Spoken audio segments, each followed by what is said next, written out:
Yo, what's going on guys? It is Toxicity and welcome back to another Pokemon Scarlet and Violet video. In today's video, I'm going to show you guys the team that I've recently used to complete Pokemon Violet. Obviously, I did make a lot of team building videos pre-Pokemon Scarlet and Violet release, but there was a few Pokemon that made their way onto my team that I did not expect to actually like as much, but this team is what I used to get through majority of the game. There were a couple of little Pokemon, maybe 3 or 4 that I did add during the game just to help me out a little bit, but for the final part of the game, this was my set squad, and without further ado, let's get into the video.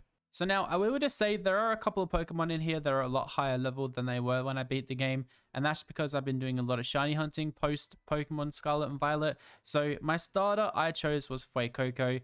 I loved Fuecoco from the minute I saw it. It was in a lot of my discussion videos, and we did pick it and we did evolve it through to Skeledirge, which is a fire ghost beast. This thing is amazing. Torch Song, Shadow Bolt, Flamethrower, and Hyper Voice, and we managed to get it with a decent nature as well, because the speed is obviously its worst stat, and we upped its special attack, which is one of its best stats apart from HP. So this thing lives a lot of attacks, and it powered through a lot of the gyms for me. It was deadly early on with its fire typing, and honestly, I just loved using this thing. Torch Song to set up, Flamethrower to sweep. It was amazing. Next up, we have Clodsire. Now, I wasn't going to put Paldean Weeper on my team, but then when I saw Clodsire in the wild, I had to go back and get a Paldean Weeper. It was the second addition we had to our team at the time, and this thing was a beast. Poison Jab, Earthquake, Toxic Spikes, and Mega Horn. I actually used Toxic Spikes quite a bit during the game. I'd always set them up and then just switch out and let this thing just run wild. Water Absorb as its ability was super good early on in the game and just the whole way through really. It was a bit slow and its special attack was a bit lacking, so once I got Earthquake and Poison Jab on this thing, it was great. The defensive stats are alright. This thing was kind of just used for a wall and just to set up those spikes and just kind of in there if it needed to be.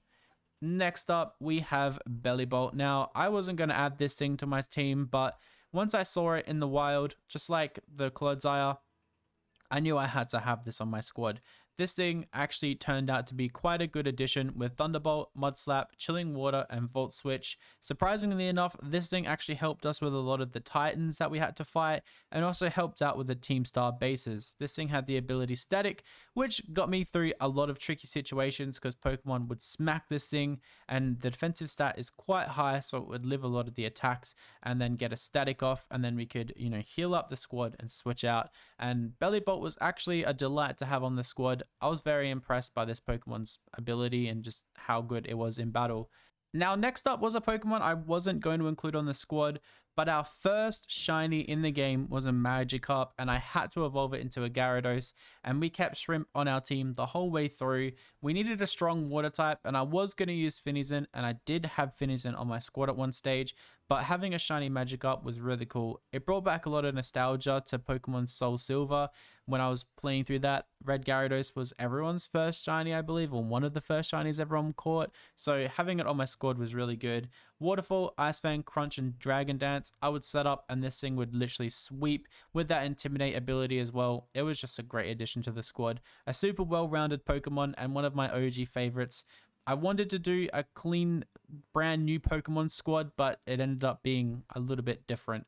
Next up, we have Gallade. Now, this thing I also was a bit hesitant on adding to the squad, but once we learnt Psycho Cut, we added Sacred Sword and Night Slash to this. Hypnosis was a little bit of a bonus as well. We could put Pokemon to sleep, but that attack stat was just incredible. This thing was dominant throughout a lot of the game. We have a lot of physical attackers on this squad like Gyarados, but Keanu, the Gallade, did do a lot of work in the game, and it definitely set us up for victory a lot of the time.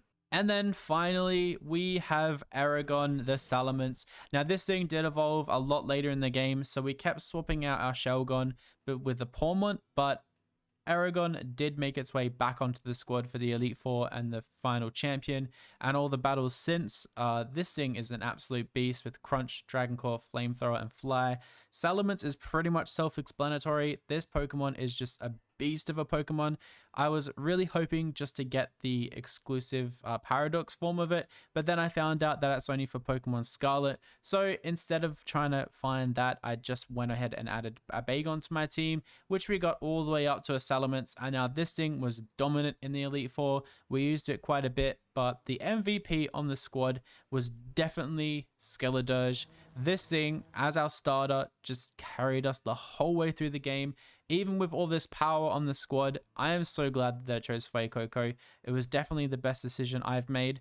Ever since I finished Pokemon Violet, I've made a couple of videos about the starter Pokemon, with Fuecoco definitely being the best and giving you the easiest run, but Fuecoco and Skeledirge definitely the MVP of my playthrough.